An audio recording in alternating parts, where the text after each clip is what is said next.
Ricardo Carcioffi es investigador del Instituto de Economía de la Facultad de Ciencias Económicas de la UBA. Vamos a hablar con él del tema del swap con China. Ricardo, buen día, ¿cómo le va? Buen día, José Luis. ¿Cómo está usted? Bien, bien. ¿Qué significa en términos de costo económico para la Argentina el swap con China? ¿Se conoce eso? Bueno, no es, digamos, la información no es clara, digamos, no hay una información pública acerca del costo del swap, de la tasa de interés. Hay estimaciones, y se sabe que esto es un poco más caro que los préstamos del Fondo Monetario y otras líneas de crédito, está alrededor del 5% Ujú, aproximadamente. ujú. Eso en cuanto al costo de la tasa de interés. Bien, porque algunos hablan de tasas del 7 o el 8 como era en su momento, bueno, no, en su momento con Venezuela llegó a ser del 14 la tasa de Sí, interés, ¿no? 14 o 15, sí, Sí, sí, sí. 14 o No, 15. no es de ese nivel. Tampoco podría precisarle si estamos hablando del 5, 5,5 o 6. No hay datos. Ujú. No hay datos, es decir, estamos volando a ciegas, digamos, tentamos. No, volando a ciegas no, porque me refiero, seguramente hay un contrato entre el Banco Central y las autoridades argentinas, pero lo que me refiero es que no es público. Digamos, uno de los atributos de este tipo de procedimientos, que la información no es transparente, digamos, ¿no? Claro, Eso está claro. claro. Y en cuanto a plazos y tiempos, ¿se conoce, por ejemplo? Es decir, bueno, se toma el swap, se lo tiene, como en este caso ahora se lo utiliza. Cuando se devuelve en la moneda o se devuelve en dólares? No, el tema es así. Básicamente el mecanismo es como un descubierto en cuenta corriente. El banco le autoriza a tener tanto de descubierto. Acá es más o menos lo mismo. Rigor la figura es que hay un depósito de los swaps y demás, pero o sea que no tiene un vencimiento el otorgamiento de la línea de crédito. Una vez que el swap se activa, es decir, que uno usa esos recursos, que usa los recursos, en general el plazo de vencimiento es de menos de un año, ¿sí? Pero ¿qué ocurre? Es un fondo que se renueva, entonces usted paga lo que usó y de vuelta se vuelve a activar. Pero en general, una vez que uno desembolsa los recursos es por aproximadamente menos de un año. Por lo cual, tampoco uno puede decir, bueno, ¿cómo se contabiliza eso como deuda? Porque si la deuda en realidad uno la va amortizando, pero la vuelve a usar, es que está usando un monto todo el tiempo de crédito, ¿no? Ese es el mecanismo. Y se devuelven yuanes. Se devuelven yuanes. ¿Y cómo nos hacemos de yuanes para devolver una vez que los erogamos? Eh, bueno, precisamente, recordemos que esto originalmente, hoy en día la utilización no es así, para favorecer el comercio. Nosotros tenemos un comercio muy activo con China, Ujú. deficitario para nosotros. Eso es una característica diferente de la Argentina y de otros países. Brasil tiene un enorme superávit con China, ¿no? Nosotros tenemos 9.000 millones al año. Pero imaginemos el comercio mes a mes. Nosotros vamos importando, pero también vamos exportando a China. Y cuando exportamos nos dan yuanes. Y entonces, ese es el mecanismo. Ahora, a la larga, si uno tiene un déficit, hay que conseguir los yuanes, y para conseguir los yuanes hay que, obviamente, como nadie acepta pesos en el exterior, hay que conseguir Claro, dólares para comprar los yuanes, ¿no? sí, sí. O sea que siempre terminamos necesitando dólares. Bueno, siempre terminamos necesitando una divisa, digamos. A ver, José Luis, usted va a Uruguay y lleva pesos y prácticamente no se los aceptan. Claro, Entonces, tiene que conseguir una divisa que del otro lado sea aceptable. El dólar, porque es lo más común, es más digamos, internacional, pero uno podría decir, bueno, consigo franco suizo y les pago. Pero es un tema de una cuestión práctica claro. de una moneda de intercambio que es aceptada por todo el mundo. Euros, podría Mm. pagarlo con euros, es lo mismo. ¿Qué es lo que más vende Brasil que le permite tener una situación superavitaria con China? Eh, bueno, tres productos básicamente. Eh, por un lado, la soja, ¿sí? Otros productos del sector primario agropecuario y también minerales, sobre todo mineral de hierro. ellos, a diferencia de nosotros, le venden mucho grano a China, ¿sí? Y nosotros empezamos a tener problemas con China, digamos, a tener mayor déficit, porque nuestro comercio se orientó más hacia el aceite y a los pellets de soja. Entonces después ahí sustituyeron, entonces prefieren granos, y nosotros no tenemos tanto grano, porque tenemos una capacidad instalada muy importante en el procesamiento de aceite. Entonces Claro. Es ahí, digamos. Pero el principal superávit de Brasil está en esos soja, mineral de hierro y algunos otros productos del sector agropecuario. O sea, Carne, ¿no? o Carne. sea, lo voy a decir de esta manera.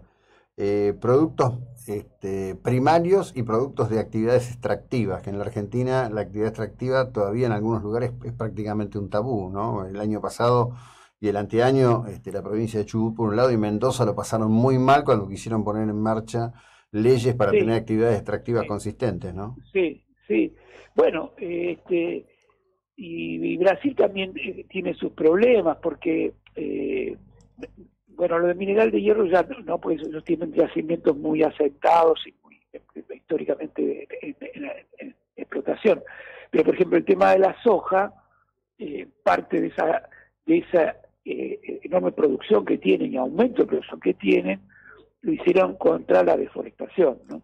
Entonces eso cambia en el uso de la tierra, y ese cambio en el uso de la tierra hoy está siendo un obstáculo para el acuerdo con la Unión Europea, porque Europa cuestiona la trazabilidad de esa soja, digamos, ¿no? que proviene de zonas de deforestación. Claro, sí, sí, sí, por supuesto, por supuesto. ¿Es positivo para Argentina en este contexto tan complicado, donde la negociación con el Fondo Monetario, particularmente creo que no va a cerrar nunca por la posición ideológica del gobierno, seguir aumentando el swap con China? Digamos, es una rueda de auxilio sensata? Bueno, como usted lo dijo muy bien, es una rueda de auxilio. Se queda en la ruta y tiene una rueda de auxilio, la tiene que utilizar, digamos, hasta por lo menos hasta que venga el automovilístico a ayudarlo. Digamos, a veces forma parte de los recursos que hay, de la red de seguridad que hay, frente a otras, como no existen otras opciones, esa es una de ellas. Ahora, el tema es, básicamente, la recomendación más obvia de sentido común es no llegar a situaciones donde uno tenga que apelar a estas medidas que son de emergencia. No, sí, sin Entonces, duda. ese es el primer punto. Después uno, cuando empieza a ya a exceder esos límites, bueno, empieza a buscar distintas fuentes. Y el problema que tenemos hoy es que bueno, el sector público, digamos, no tiene capacidad, solo tenemos acceso al crédito público, y ese es un tema. Hay que reconstruir la capacidad de crédito, ¿no? O sea, Bueno, hay que se puede empezar por mirar, digamos. tenemos que empezar por reconstruir el valor del peso para poder reconstruir la capacidad del crédito, ¿no? Sí, reconstruir el valor del peso, que significa además corregir la situación fiscal también, Ujú. porque eso no. Pero el sentido común indica, no hay que llegar a esas situaciones. Digamos, acá lo que estamos experimentando es un largo proceso de ajuste, ¿no? La economía argentina está estancada desde el Ujú. 2011, no arranca, y hemos venido utilizando, primero utilizamos las reservas que había, después liquidamos recursos, por ejemplo, de los fondos de pensión, etcétera, toda una serie obviamente esto no se les pagó a los deudores del exterior, los famosos holdouts y todo ese tipo, y venimos incurriendo en un exceso en el uso del crédito externo hasta que se cortó. Mm. Cuando se cortó, hubo que ir al fondo. Ahora hay dificultades para renovar ese acuerdo con el fondo, y estamos usando estas líneas esta línea del swap que bueno, ayuda a tapar el parche, ¿no? Sí, sí, digamos, es solo eso y está, está bueno que se diga de esa manera. En fin, en líneas generales, el mundo ve a China hoy, lo vio durante los 70, 80, 90, 2000 como una oportunidad. Hoy lo ve como una amenaza. De hecho, grandes conglomerados norteamericanos están relocalizándose ahora en los estados del sur de Estados Unidos, particularmente en Texas y en la Florida. Eh, ¿Cree que eso puede modificar y mucho la relación no solo del mundo, sino de Argentina con China en la próxima década? A ver, nosotros, tanto Argentina como el Mercosur, y el resto de América del Sur, tiene un fluido comercio con China, ¿no?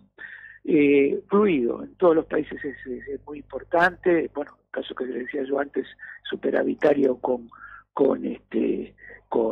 Brasil, también con Chile lo es, y es superavitario.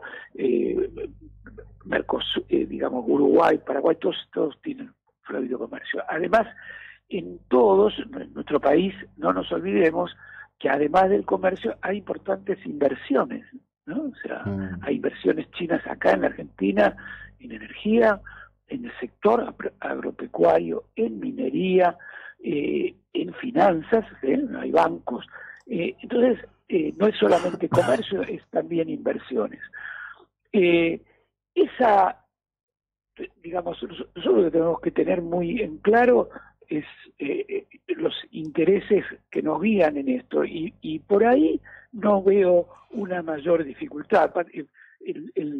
Mantener un comercio activo y tener inversiones y hacer negocios que a Argentina le convengan, ese es el punto, digamos, entrar en negocios que resulten convenientes para el país, no veo mayores dificultades, y todo el mundo lo está haciendo, digamos. Si usted se recuerda, le pongo un ejemplo.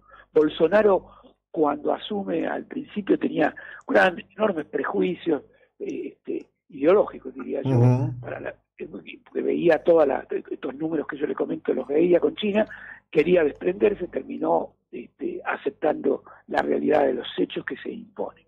Ahora bien, esto por un lado, esto es a nuestra relación. Obviamente esa relación exige, por ejemplo, nosotros tenemos que tratar de equilibrar el comercio, tenemos que tratar de acceder con otro tipo de productos al mercado chino, etcétera. Y además tengamos en cuenta que de alguna manera China es una suerte de puerta de entrada también con el comercio asiático, no con el comercio sudeste asiático en particular. Pero ahí no le veo el problema. Todo esto que usted relataba, que tiene que ver con la disputa entre Estados Unidos y China, es alrededor de algunas cuestiones muy críticas que tienen que ver con una disputa hacia el futuro y que tienen que ver con cuestiones, primero, estratégicas, por ejemplo, todo lo que es inteligencia artificial, y el tema de seguridad, la cuestión de seguridad militar, todo el tema de los microchips, ¿no? Los semiconductores. Entonces, inclusive las medidas que sacó Estados Unidos recientemente tratan de focalizar allí, no es generalizado. De hecho, el comercio de los últimos meses, los últimos años, diría yo, de la administración Biden con China vino creciendo. O sea que no hay una desvinculación, y es muy difícil desarmar ese entramado que se generó a lo largo de muchos años. Ahora, no obstante que existe esta cuestión, ellos tratan de focalizar en algunos sectores, semiconductores, todo lo que tiene que ver con inteligencia artificial. El otro tema que se ha agregado a partir de la pandemia, porque se han dado cuenta de la importancia estratégica, tiene que ver con insumos críticos para la salud. Y eso, digamos, un poco la terminología es lo que hablan de reshoring o friendshoring, o sea, tratar de tener la provisión de esos insumos críticos, de esos eslabones de la cadena de producción más cerca. Y hay un traslado, por ejemplo, hubo un traslado de algunas empresas al sudeste asiático, a Vietnam, por ejemplo, y también, hay una relocalización allí, y hay una relocalización. México se está beneficiando de eso, ¿no? Sí, fuertemente se está beneficiando México de todo eso.